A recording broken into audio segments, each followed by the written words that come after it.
Good morning students, class fourth Sanskrit पाठ है आपका 11 और पाठ का जो शीर्षक है वो क्या है? सूक्त है यानी कि सेइंग्स। आइए इस पाठ को पढ़ते हैं। इस पाठ में जो दिया गया है उसका भावार्थ भी साथ में आपको यहाँ पर लिखा हुआ है। चलिए मेरे साथ पढ़िए। हितम मनोहारी च दुर्लभम वचय। भावार्थ बताना है हमें इसका। हितकारी अर्थात भलाई करने वाले और मन को अच्छे लगने वाले वचन यानी कि बातें दुर्लभ हैं, अर्थात ऐसी बातें मुश्किल से मिलती हैं जो हितकारी भी हों और मन को भी अच्छी लगती हों। उनका कहने का अभिप्राय यह है कि जो बातें मतलब मन को अच्छी लगती हैं, ज़रूरी नहीं कि वो हमारे भलाई में हों और हितकारी हों। वो बातें बहुत ही कम होती हैं, मुश्किल से मिलती हैं जो हमारे मन को अच्छी भी लगें और हमारे लिए लाभकारी भी हों। दूसरा इसमें उद्योगिनम पुरुष सिंह मुपैती लक्ष्मी। भावार्थ है इसका परिश्रम करने वाले सिंह रूपी पुरुष यानी कि जो शेर के रूप जैसा पुरुष हो उसके पास लक्ष्मी स्वयं ही आती है। जो परिश्रम करता है ना, शेर के शरीर वाला, तो उसके पास जो है लक्ष्मी वो स्वयं ही आती है। आइए तीसरा पढ़ते हैं। महाजनों येन गते से पंथे। भावार्थ है इसका जिस मार्ग पर महापुरुष चलते हैं वही मार्ग श्रेष्ठ होता है। जिस पर हमारे जो महापुरुष हैं उन्होंने हमें रास्ता बताया, राह बताई है, हमें उसी मार्ग पर चलना चाहिए क्योंकि वही मार्ग हमारे लिए श्रेष्ठ यानी कि उत्तम रहेगा। फिर है चौथा आपका उदार चरितानाम तु वसुधे कुटुंबकम। इसका भावार्थ है उदार चरित्र वालों यानी कि सज्जनों के लिए तो संपूर्ण धरती ही कुटुंब के समान है ना। जो मतलब अच्छे हृदय वाले होंगे, चरित्र वाले होंगे, वो तो उनके लिए तो हर चीज़ कुटुंब के समान ही होगी। पांचवा आपका परोपकारे पुण्याय पापाय परपीडनम।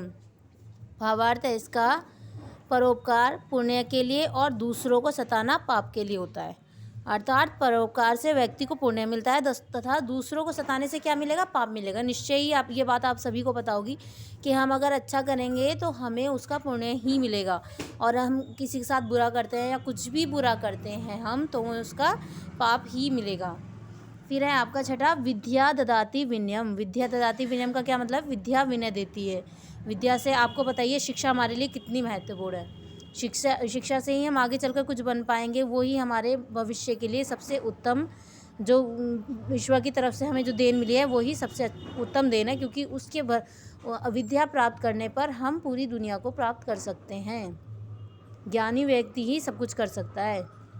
आइए फिर 7 देखते हैं। धर्मो रक्षिति रक्षिते। भावार्थ जो धर्म की रक्षा करता है धर्म उसकी रक्षा करता है। जो व्यक्ति अपने धर्म का ख्याल रखेगा, उसकी रक्षा करेगा, तो उसके धर्म भी उसका साथ देगा और उसकी रक्षा करेगा। चलिए 8वां पढ़ते हैं। छठे शाठियम समाचरेत। भावार्थ क्या है इसका? धूर्त के साथ धूर्तता का ही व्यवहार करना चाहिए। जो धूर्त हो मतलब कि जो मकार हो उसके साथ उसी की भाषा में यानी उसी के तरीके से व्यवहार करना चाहिए। उग्मेन ही सिद्ध्यंति कार्याणि न मनोरथे। भावार्थ क्या है इसका? उद्यम अर्थात परिश्रम के द्वारा ही कार्य सिद्ध होते हैं। केवल मन के विचारों अर्थात कल्पना करने से वे पूरे नहीं होते।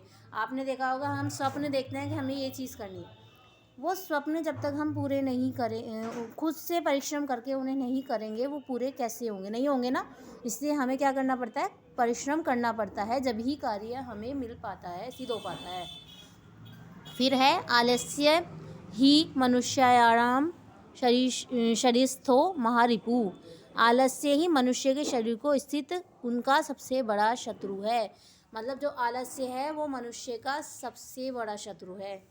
अगर हम आलस्य नहीं करेंगे, अपने शरीर में जो हमारे आलस्य है उसको दूर भगाएंगे तो हम कामयाब हो जाएंगे। अगर आलस्य करेंगे तो हम कामयाब कभी नहीं बन पाएंगे। फिर है आपका वीर भोग्या वसुंधरा। जो वीर होते हैं वही धरती का उपयोग करते हैं, अर्थात वीर पुरुष ही राजा बनकर धरती का उपभोग करता है। जो वीर होते हैं वही धरती का उपभोग कर सकते हैं ना। जो कायर होंगे वो कैसे करेंगे? वो तो हर चीज़ से डरेंगे।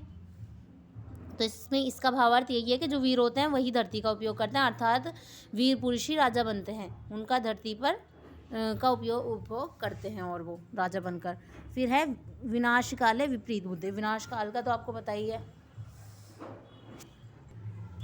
अब क्या है विनाश काले का भावार्थ? जब व्यक्ति के विनाश का समय आता है तब उसकी बुद्धि जो है उसके विपरीत हो जाती है। यानी कि जब हम किसी इंसान का फॉर एग्जांपल के मतलब उसका जो वो चाहता है वो उसका नष्ट हो जाए, तो वो क्या करता है, उसकी बुद्धि सबसे पहले उसके विपरीत होती है ना। उसके हर कार्य वो अपनी बुद्धि के विपरीत ही करता है। तो इसका मतलब यही है कि विनाश काले विपरीत बुद्धि। जब जिसका व्यक्ति के विनाश का समय आता है तब उसकी बुद्धि उसके विपरीत हो जाती है। यहाँ गुरुमंत्र दिया गया है, ये भी पढ़िए आप। अच्छे, सुंदर तथा जीवन उपयोगी वचनों को सूक्ति कहते हैं, यानी कि सेइंग्स, है ना। हिंदी में इनके लिए कहावत शब्द का प्रयोग होता है। सूक्तियाँ वास्तव में महापुरुषों द्वारा कहे गए वचन होते हैं जो उन्होंने कठोर तप तथा लंबे अनुभवों से सीखे होते हैं। इनके पालन में ही मनुष्य की भलाई होती है। अतः हमें अधिकाधिक सूक्तियाँ याद रखनी चाहिए तथा उन्हीं के अनुसार कार्य करना चाहिए। तो ये गुरु मंत्र है, ये आपको याद करना है। और जिस तरह से मैंने पूरे पाठ का उच्चारण किया, आपको भी पाठ का उच्चारण करना है। ओके स्टूडेंट्स, नीचे ये कुछ शुद्ध उच्चारण करने के लिए आपको कुछ शब्द भी दिए गए हैं। फॉर एग्जाम्पल मैं पढ़ के सुना रही हूँ आपको। मनोहारी, दुर्लभम, उद्योगिनम, महाजनो, वसुधैव, पड़पीडनम, समाचरेत, सिद्धियंती, वीरभोग्या, विपरीत बुद्धि। ये आपको क्या करना है, इन्हें दोहराना है इसी तरह से। इससे क्या होगा, आपका उच्चारण साफ और क्लियर हो जाएगा ना। Okay students, thank you.